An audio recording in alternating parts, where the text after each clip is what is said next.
I'd like to bring Dick up to the stage to continue on our program.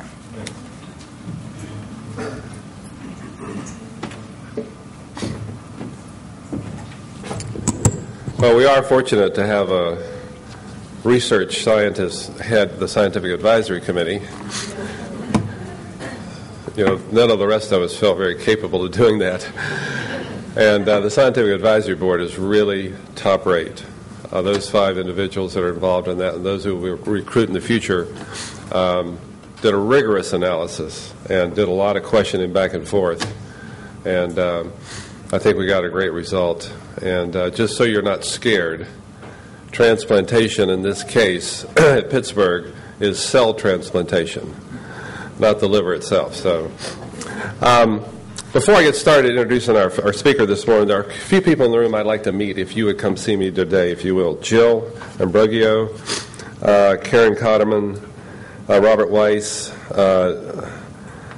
Daria Krupinski, Judy Owens, and Mike Singletary.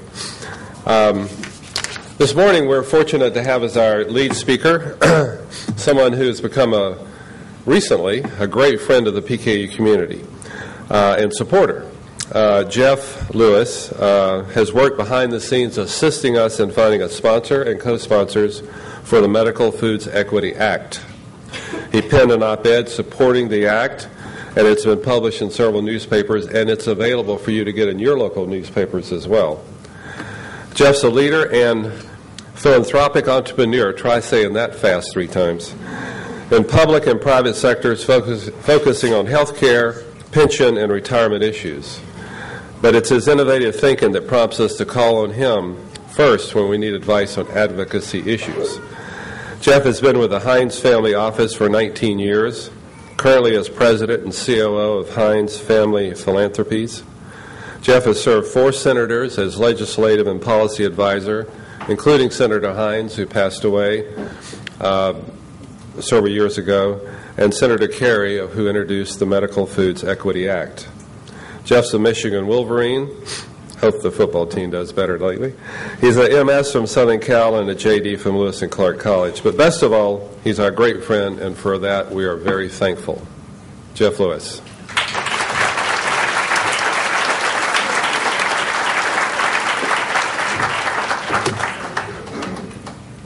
Hey. Good morning. We have a PowerPoint, which I will talk from. You'll see it on screens, some screens around the room. But first and foremost, thank you for the opportunity to be here. I am just time conscious, don't want to talk too long because I really want to engage in conversation and questions. And want you to think of this conversation, it's not a speech, this is a conversation about, my objective this morning is to tell you that you are a change agent, because you are. And if you don't believe that you are, I hope that in the next 20 minutes you will believe what I tell you, that you have to be. Because if you were to solve this problem like any other problem, you have to think about it in the context of a war strategy. Now that's a little strange in a healthcare dilemma to think about it that way. But when you think about it that way, you accomplish 3 things. First, you accomplish the fact that you recognize there are lots of people who don't want to solve this problem legislatively. Otherwise, it would be solved quickly and easily. Second thing is that you have partners in the process, your sponsors out here, BioMarin, Abbott, etc., who are working with you, and you connect the dots and try to solve these problems collaboratively. But third and most importantly, that this is an effort on behalf of children. That if we don't deal with that on behalf of a child when he or she is born, and as they grow older, the problems that we face as a society only get larger. And you know that as parents. These are the kinds of economic issues we face. I will frame this as an economic war because that's exactly what it is. Every time an insurance plan does not provide a coverage for a PKU-related product, it denies you the ability to save money for your future. You can't say to a person who's a family who's got 2 children or 3 children or 4, maybe 1 or 2 has PKU, that, you have a financial responsibility here. Well, you have a financial responsibility. But the government is also saying to you at the same time, you have to save for retirement. You have to save for your children's college education. You have to do this. At the end of the day, you can only stretch that dollar so far. And the objective here tonight or today is to really say, how do we maximize the value of that dollar in terms of what we can do to help accomplish this legislatively? How do we move more corporations like Ball-Marin and Abbott, et cetera, to offer patient assistance programs to help us and to help the community? But most importantly, how do we say to members of Congress and state legislators that the face of the future is that child? If you don't recognize the economic value of that child today, that the cost consequences long-term are dramatic. And that's the conversation I wanted to have with you this morning, if I can.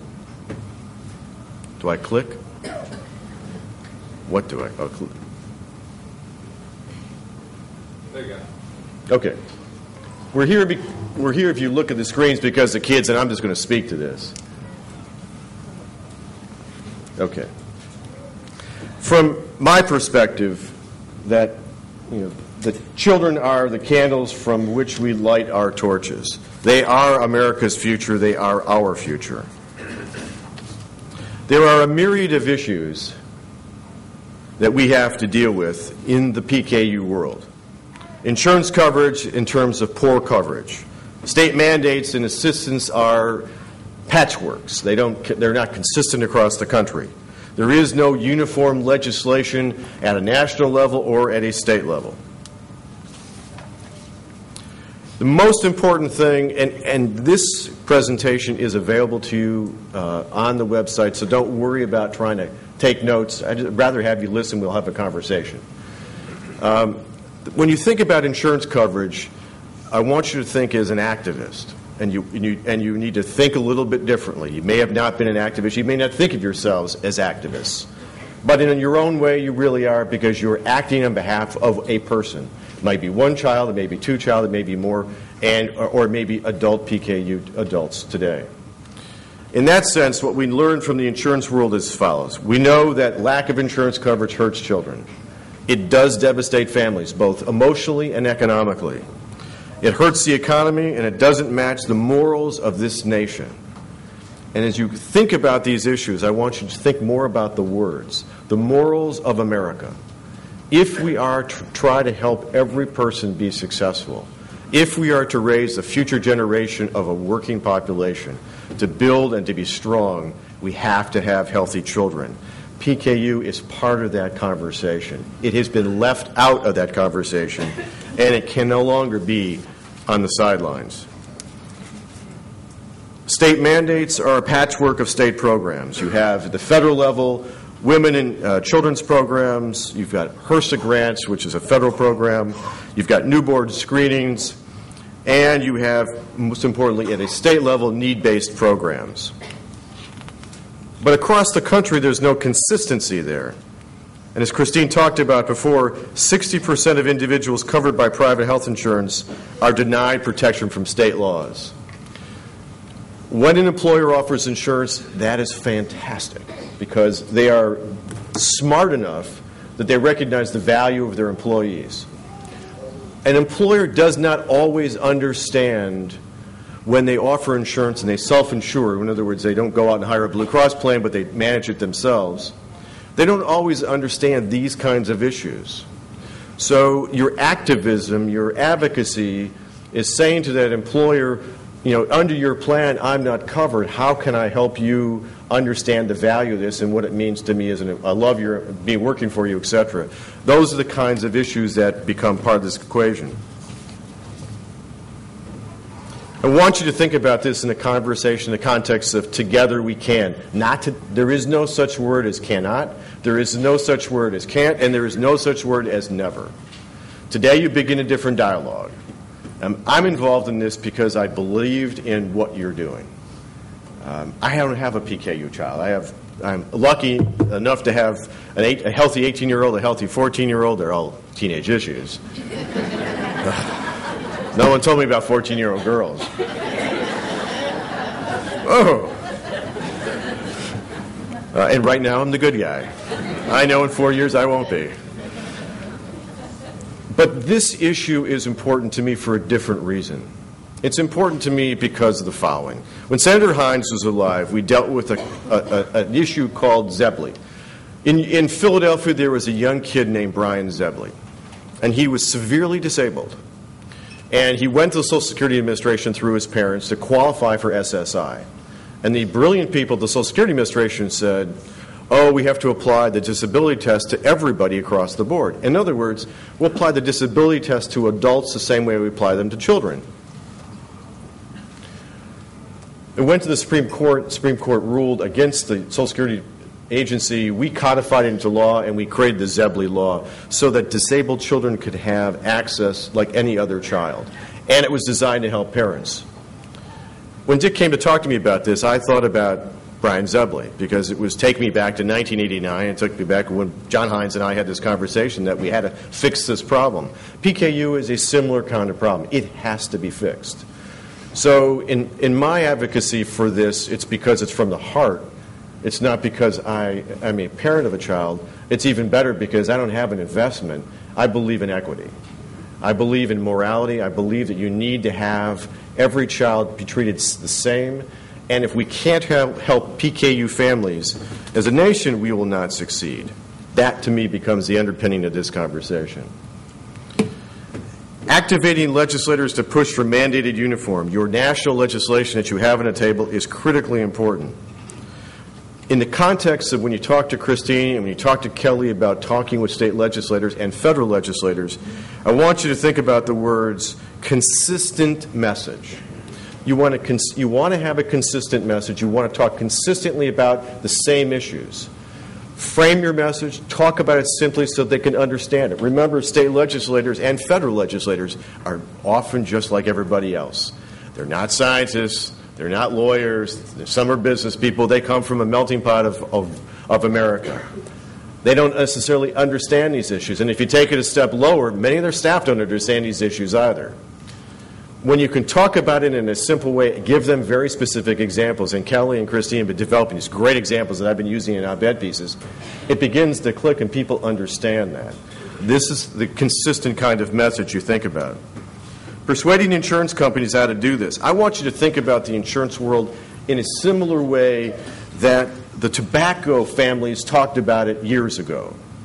Remember that when, or the black lung people dealt with the insurance world, it's the same kind of issue. The insurance world would always say, first and foremost, no. Second and third, no. Fourth and fifth, no. To beat you down, to wear you down so you wouldn't bother them. Well, today the no stops, and we figure out a consistent message to keep going back with them and back to them. When an insurance company can be a partner, it's great. When they don't want to be a partner, then it becomes a really interesting conversation. And your advocacy becomes part of that conversation in this dialogue.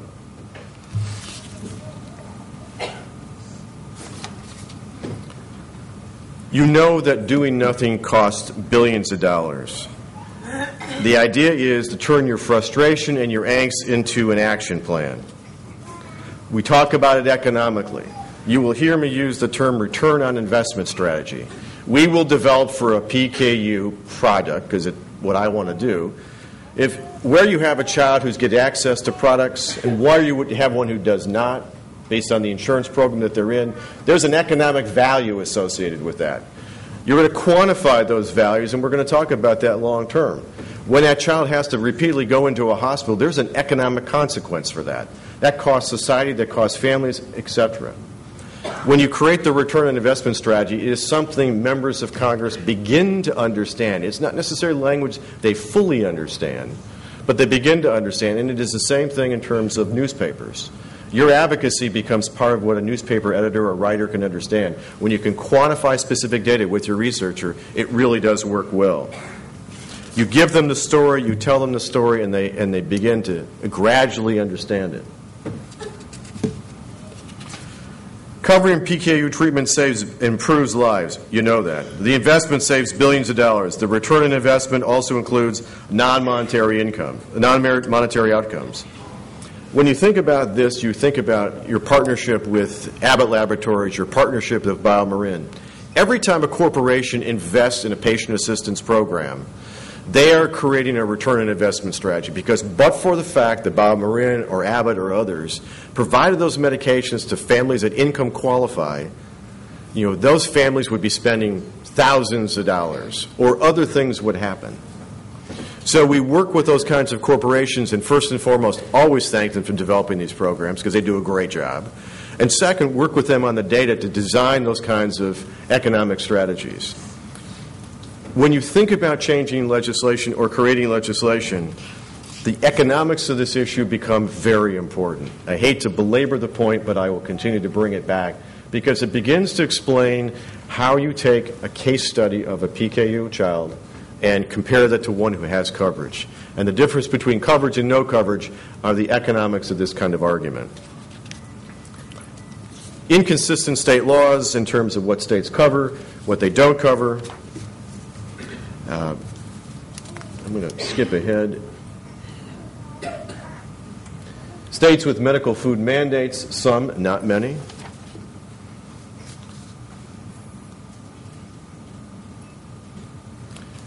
Calculating the savings. When you pick up a copy of this, should you wish to do so, you'll see that there are ways in which you can annualize and think about what the savings could be for a PKU child. We build those kinds of arguments that way.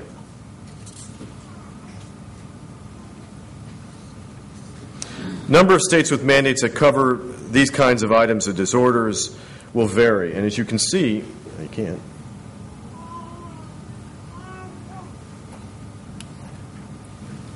How do I go backwards, gentlemen? There, thank you.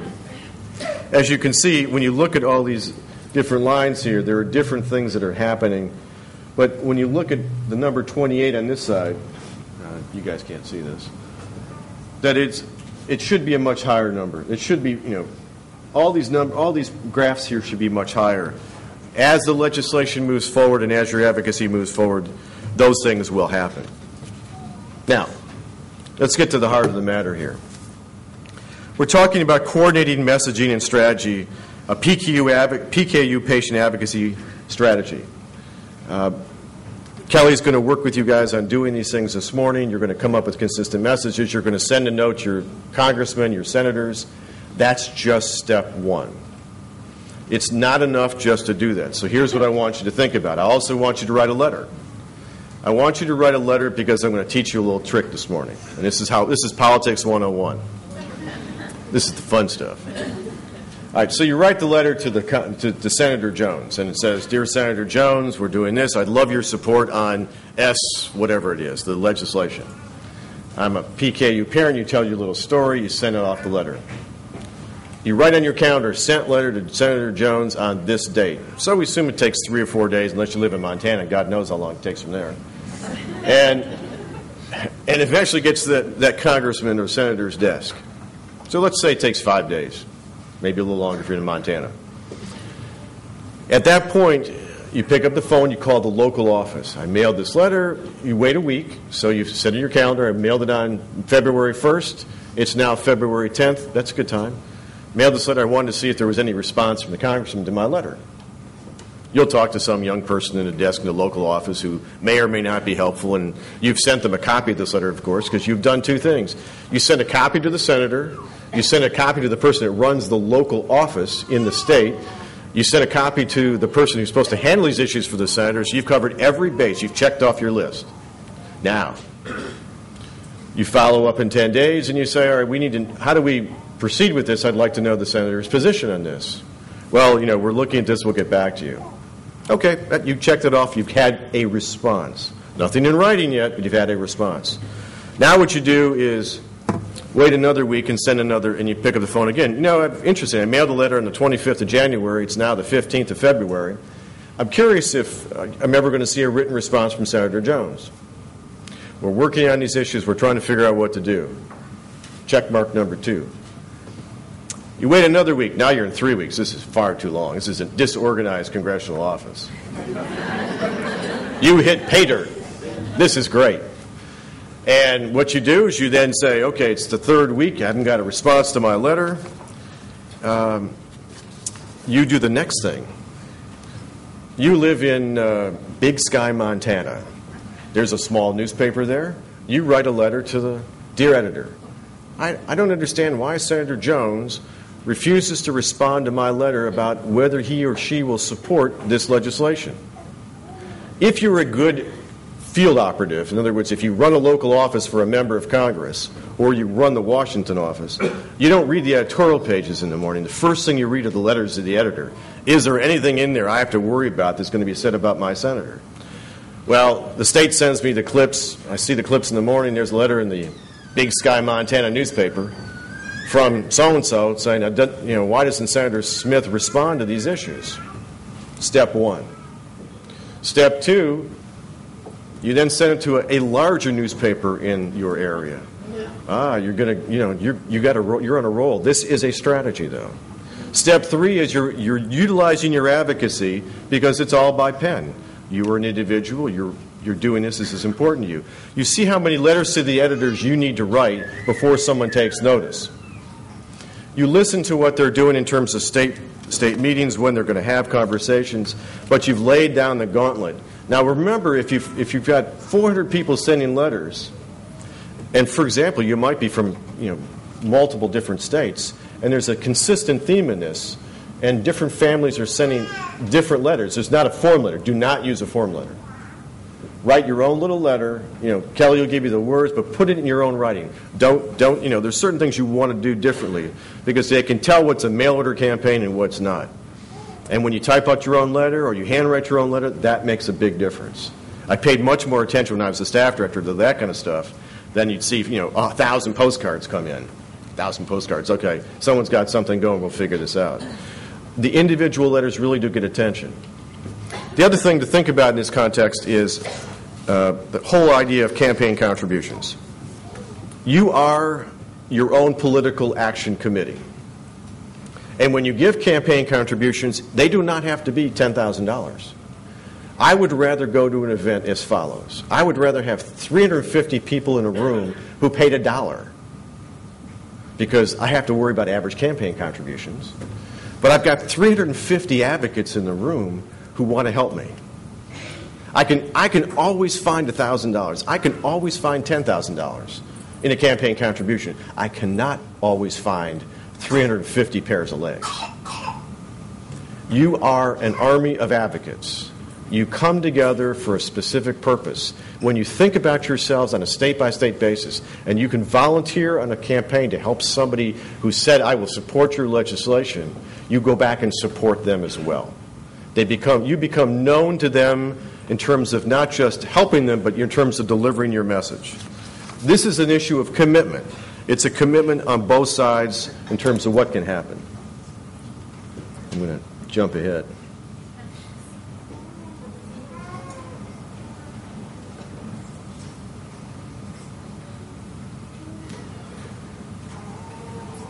Okay, I'm a little slow with this clicker. Screw it. I'm not technologically proficient, so bear with me. Those are the tools that you use when you think about advocacy and PKU. And I began this conversation with you this morning to talk about your role as a change agent. You can either embrace it or you don't. Every time you simply let somebody else do it, it just takes longer. There is no easy way when you look at these kinds of related disorders, whether it's PKU, whether it's someone with a disability, it's all interrelated. The strategies are the same, the opportunities are enormous, the consequences of no action are worse than taking action. And if you can be inspired enough this morning to pick up your pen and talk to Kelly and to talk to Christine to do something, something is always better than nothing. And a letter is a great thing to do. You can log a phone call in as well. It all does tie back together. Second piece is remember to say thank you to the companies that are providing product to families that can't afford it. And write those letters to the CEOs of those companies. It's great to see the representatives here. They do a phenomenal job. The CEO of that company needs to be thanked as well. The chairman of the board of that company needs to be thanked as well. The board of directors needs to be thanked as well. Because you want to say consistently, you're doing something you do not have to do. Remember, in the pharmaceutical world, they don't have to have patient assistance programs. Now, it makes them easier to deal with when they do it and for a variety of reasons. But they don't always get people saying thank you. Be the exception to the rule and reach out and say thank you. Because when you thank one particular company, that really does resonate with them. And you've got a number of companies who are out there as sponsors who deserve to be thanked for a variety of things that they are doing. Sometimes those thank yous allow you to move forward and to get some other things done that they might not have otherwise thought about. It's another way of thinking about yourself as a change agent in a different kind of way. But I want to leave you with this thought, because I really want to have a chance to have some questions. This is a country that's trying to figure out what to do about health care. It has been trying to do that for 50 years. And the Congress is trying to figure it out today. They've got a variety of answers. The answers don't include PKU at this point, and that's wrong. It's wrong for any number of reasons. But this is a complex world. This is a group of legislators who are trying to figure out what to do. This is a group of Americans that we all look at each other and we think of ourselves as helping each other. But in reality, what has happened is many factions have become what we call the me first generation. I'm 65 and older, I want a prescription drug benefit. I don't have this, I need this. And instead of there being a cohesive strategy where people come together to work together, much like the environmental community, which to me is a great example of people putting aside differences but coming together for a common theme to deal with global warming. When you can take those kinds of similar strategies and apply them in the healthcare world, they actually work. PKU kids are, for me, the future of this country. If we don't keep them healthy, help them stay healthy, and when they become successful adults, the economic consequences in the future are enormous. I started the conversation with this morning because I'm here as a PKU advocate. I'm proud to say that. I don't have to be here. I don't have to actually be involved in this stuff. I'm here because I actually want to be. I'm here because I don't want to see another child who can't get access to needed formula. I don't want to see a family suffer in terms of trying to figure out, can I save for retirement? Can I save for my child's education? Can I save any money generally? That, to me, is absolutely wrong. I'm here to try to be helpful, to give you some ideas, and to say you're not alone, but most importantly, to say thank you. I wanted to say thank you for the opportunity to be here, but most important, to thank you for allowing me to become part of my own healing. You know, when you go through a process and you deal with lots of different issues, and you think about the complexity of every one of them, and you think about having success, if I can see a smile on a child's face or a parent's face where you, like last night, where you can do something different and you can help someone move maybe a small step ahead or maybe a longer step ahead, that to me is real success. That's what philanthropy is about. That's what caring is about, and that's what this society is supposed to be about. I came here because of Dick.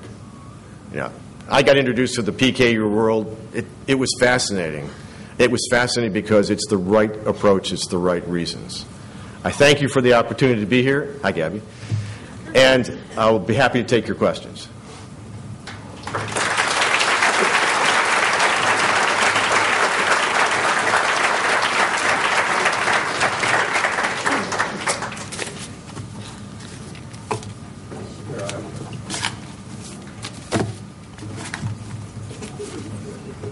You know, this legislation, the Medical Food Equity Act, is in a Senate committee. What's the likely path it's going to take if it's successful from there to being finally voted on in the Senate and the House, and then ultimately, where does it go? How does it get put into law? If the Congress comes out with an agreement, as they're trying to do right now, and assuming that a Republican is not elected in Massachusetts, which would gum up their works a little bit, they'll have legislation passed before the President's State of the Union speech. I don't think it includes PKU. All right. So what you do then is figure out, how do I make this a fast-track issue in the Senate Finance Committee and in the Ways and Means Committee in the House and the other committees. Step one is you need more than two co-sponsors of the Senate legislation, and you need someone to sponsor it in the House. you need the Congressional Budget Office to do some kind of estimate working with experts. But even if the Congressional Budget Office says there is a cost of X, that cost is irrelevant. Because any member of Congress, if they believe in this, can go to the Senate floor and offer this as an amendment to any piece of legislation. And what your strategy should be is put it on some piece of legislation. Get it in, get them to vote on it at least once, and pass it. It may not go anywhere. It could be an irrelevant piece of legislation, but you want it passed. That's the path you've got to start following. How many sponsors generally does it take for something to be over the top? Well, anytime on the Senate side you can get more than 20 sponsors, it's excellent. But sometimes if you only have 5 or 10 and they're on the Senate Finance Committee, that's all you need. Same thing on the House Ways and Means Committee. You know, the chairman of these committees are typically reluctant to put their names on things. There are ways in which to do that. They become more political strategies, but it's not impossible.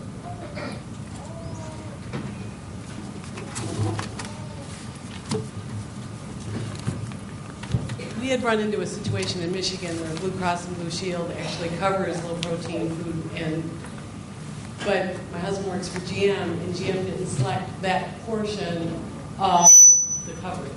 So will the federal legislation help that situation at all, or are you still at the whim of your company's selections? Is your husband a labor union member? No. Oh, he's management. Yeah. Okay. But he still has a job, which is good. Yes. So very good. It is GM. It's been a rough year. Yeah. If it's to affect that, you simply need to say, irrespective of what an employer offers, it would apply. You need to simply have language in the bill that simply says it applies to all insurance plans, with the word "all" shall cover this. So it's a comprehensive saying all. The mandate is shall. It should take care of it. Okay, so that should help. Yes. Thank you.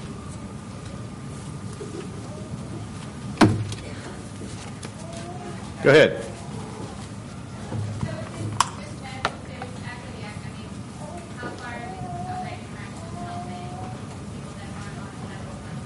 How far is the legislation that the organization's introduced away from helping? Yeah, I mean, somebody who's not on a federal program, say, Right. I mean, how is that?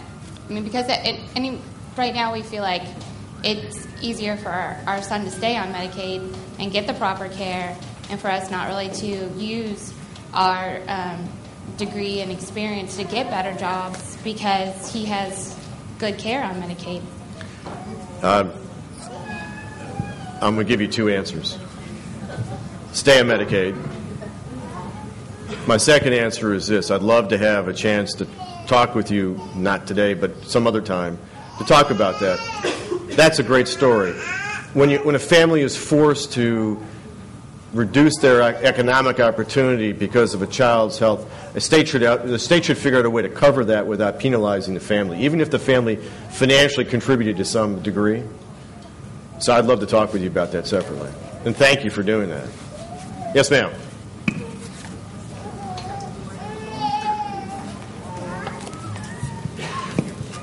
My name is Moya, and I'm from Tampa, Florida, and I'm PKU. I have my husband, who's also PKU. Just had recently, within the past year or two, both of us have been unemployed due to being laid off or fired. And my situation was fired due to the PKU issues, trying to get a job since then. And my question and my problem is, it feels you're generating everything towards the child's future.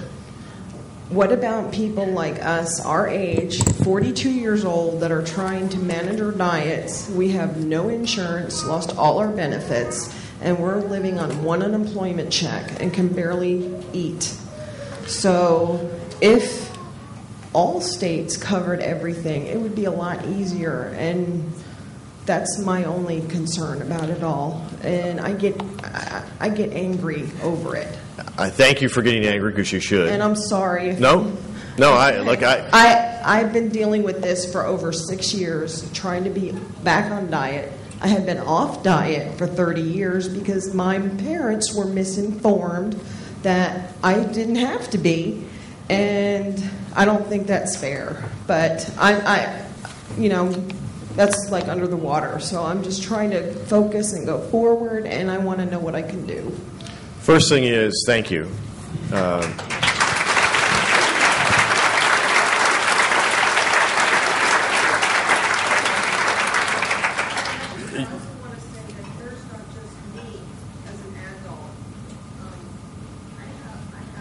I'm sorry. I have a lot of friends that are on Facebook, which is like the most wonderful thing on the website. I made like over 30 friends on there, and there's not just me. There's a lot of other adults through the nation that are suffering from this diet that are, to me, I feel is the forgotten generation. And we have problems with our doctor visits where we feel like they're not listening to what we are saying. And it's very frustrating. So I'm trying to support me, my husband, and also everybody that I know that are in the older generations and here today also. Well, let me say that the adult population is as important as the children's population. The reasons are different, but it's somewhat similar. For a child who has a PKU to have a successful life, we have to intervene very early. Otherwise, there's a problem. For an adult to remain economically viable, to be able to work, it is just as important. So thank you for reminding me and to talk about adults. I couldn't agree with you more. Now, second, you should talk to depending on what products you use for your PKU, you should look at the companies that are listed on the board outside to see who's got a program that might be able to help you. You are now in a financial position because of your unemployment status of both you and your spouse, where you might income qualify for some of these programs. Abbott Laboratories has a program, it has a patient assistance program. I believe BioMarin has a program like that as well. If you go to their website, and if you have a question, my email is on here. Feel free to email me. I'll help you. You can go to their website and you can maneuver around it. If you find yourself stuck, if any of you find yourselves stuck, we do this all the time to help folks. Just email us and we'll get on the phone and call you and show you how to do it. You have a new friend today.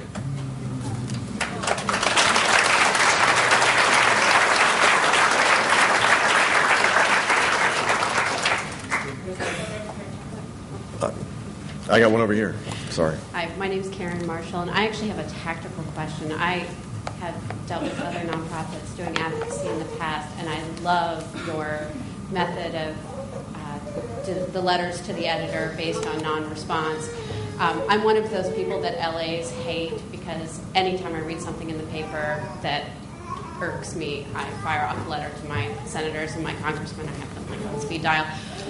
But having gotten so many letters back from them, these really generic responses, that I actually got one when Jesse Helms was kind of in his twilight term. I got a photocopy of a photocopy that said, "Dear constituent, whatever you wrote to us about, we were very interested to read it." And you can see it's like a fourth generation copy. So you've gotten a written response, but it is not responsive. How do you deal with that? Oh, that's the best one. Yeah. You find yourself, you try to find yourself a local reporter from whatever newspaper. So let's use North Carolina as an example. I'll assume you're from there, or was. Let's say you lived in Charlotte. You'd go to the Charlotte paper. You'd try to figure out who's that community reporter or the political reporter. Email them. Now you would email them, and you send your materials over. Look, you have 5 minutes. I could come down and have a conversation with you. Any elected official has to look forward and has to look backwards. They have to look backwards at what they didn't do, and they have to look forward about what they're supposed to do. And they all want to get reelected because once they're in the Senate club, they love staying there. But don't most of them stay there regardless? No. Your ability to affect that is a voice. And trust me, when I say you have 350 pairs of legs in this room who have become political volunteers for a campaign, or if you take all the people from North Carolina who were PKU parents, and you brought and adults, and you brought them all together to volunteer to help this person because he or she has said they will support your legislation 110%, and you can't get an answer out of the incumbent. You've now brought the attention to that incumbent at what's different. That's what you do. Thank you so much for all of your work. You bet. One more. You might have said this, but does the federal law trump all the ERISA exemptions in the states? Yeah, the legislation is specifically designed to correct that problem. I apologize. I am a father tonight, so I have a 14-year-old daughter having too many teenagers is over, so I need to get back to Washington. Christy and folks have the presentation. My email is on there. Feel free to email. It does get answered. It takes a day or two, but I'm generally pretty fast. And don't be shy about it and ask your questions. Thank you for the opportunity to be here. It is absolutely an honor.